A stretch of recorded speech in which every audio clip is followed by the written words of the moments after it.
Hello बच्चों, मेरे YouTube channel में आपका स्वागत है। जैसा कि मैं पिछले वीडियो में आपको उपभोग का मीनिंग, डिफिनीशन और लक्षण का जिक्र किया था। आज नया टॉपिक है उपभोग का स्वरूप अथवा उपभोग का प्रकार।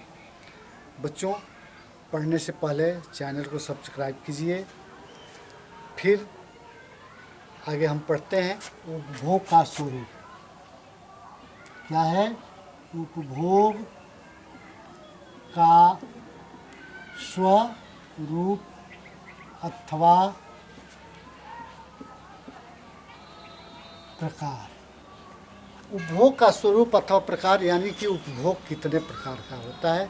तो उपभोग को हम मुख्य रूप से 4 भागों में बांट सकते हैं। पहला है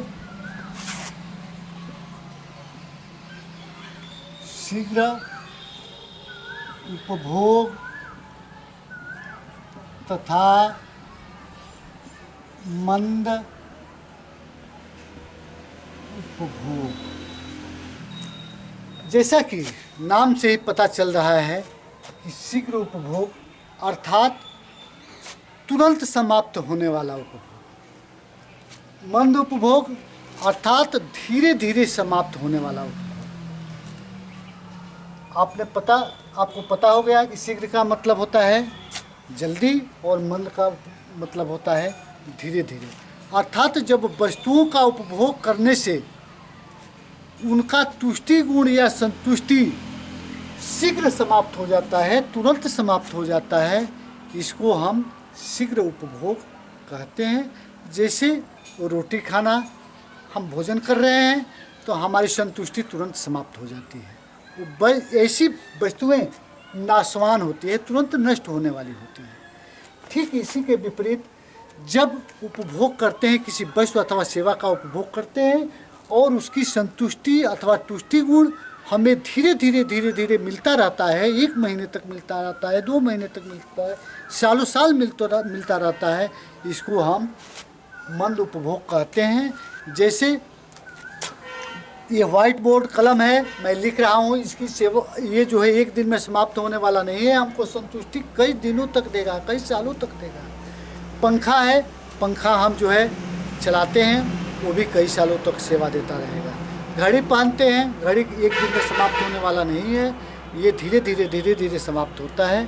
ठीक है, इस प्रकार से आप शीघ्र और मंद के बारे में समझे। दूसरा होता है प्रत्यक्ष उपभोग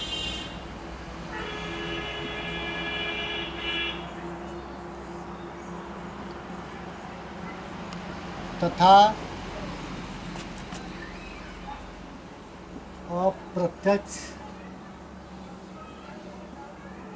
उपभोग, या इसको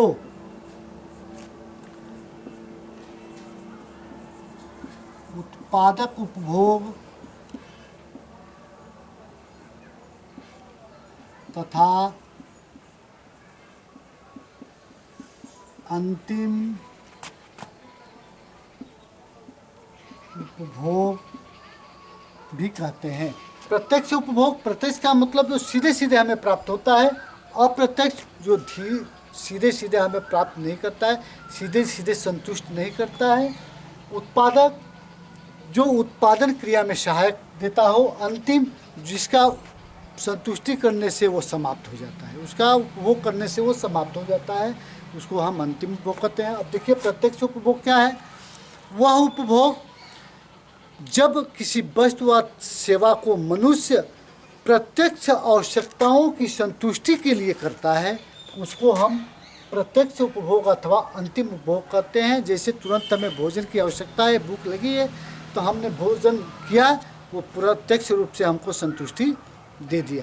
ठीक इसके विपरीत जब किसी वस्तु अथवा सेवा का उपभोग अन्य वस्तु के उत्पादन करने के लिए किया जाता है, तब उसे हम अप्रत्यक्ष उपभोग अथवा उत्पादक उपभोग कहते हैं। जैसे अनाज हमने रखा, अनाज को बीज के रूप में प्रयोग कर देना, अनाज का हम उपयोग करेंगे तो वो प्रत्यक्ष उपभोग अथवा अंतिम उपभोग होगा। जब अनाज को हम बीज के रूप में उपयोग करेंगे तो अप्रत्यक्ष उपभोग अथवा उत्पादक उपभोग कहलाएगा।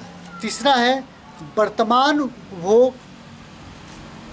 तीसरा क्या है? वर्तमान उपभोग तथा स्थगित उपभोग। वर्तमान जो तुरंत हमें उपभोग करने में आया, स्थगित जिसको को हम टाल सकते हैं, स्थगित कर सकते हैं।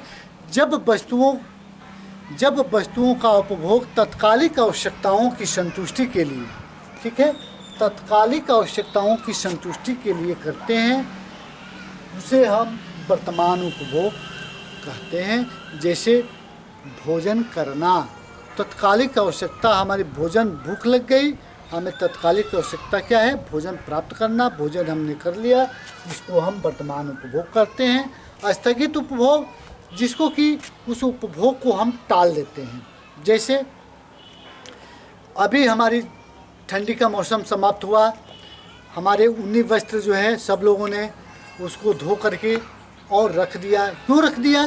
क्योंकि जब हमें आवश्यकता पड़ेगी ठंडी के दिनों में तो उसको निकाल करके हम उपभोग करेंगे, और उपभोग करेंगे तो उसे हम तुष्टि गुण अथवा संतुष्टि की प्राप्ति होगी। ऐसे उपभोग को हम स्थगित उपभोग कहते हैं। चौथा है भौतिक उपभोग तथा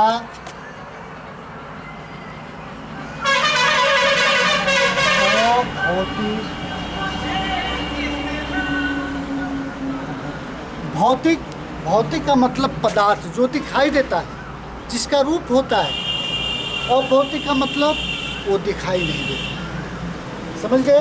भौतिक का मतलब जो दिखाई देता है, और भौतिक का मतलब होता है जो दिखाई नहीं देता है। जब आवश्यकताओं की संतुष्टि के लिए जब हम किसी वस्तुओं का उपभोग करते हैं, वस्तुओं से हमें तुष्टि गुण अथवा संतुष्टि प्राप्त होती है, उसी को हम भौतिक उपभोग कहते हैं। और भौतिक उपभोग जब किसी सेवा के उपभोग से हमें संतुष्टि प्राप्त होती है, उसे हम अभौतिक उपभोग कहते हैं। सेवा की संतुष्टि, सेवा के अंतर्गत अध्यापक आते हैं, डॉक्टर आते हैं, नौकर आता है, परिवहन के साधन आते हैं, और मैं पढ़ा रहा हूँ, अध्यापक हूँ, मैं पढ़ा रहा हूँ, आपको संतुष्ट कर रहा हूँ, लेकिन पढ़ाने के बाद से आपको क्या दिखेगा? कुछ दिखेगा नहीं। ठीक है, तो ये जो है अभौतिक उपभोग हुआ। इस प्रकार से आप जो है भौतिक उपभोग का स्वरूप और प्रकार को अच्छी तरह से समझ गए होंगे। उम्मीद है अगले वीडियो को भी आप देखने के लिए उत्सुक रहेंगे। तब तक के लिए धन्यवाद।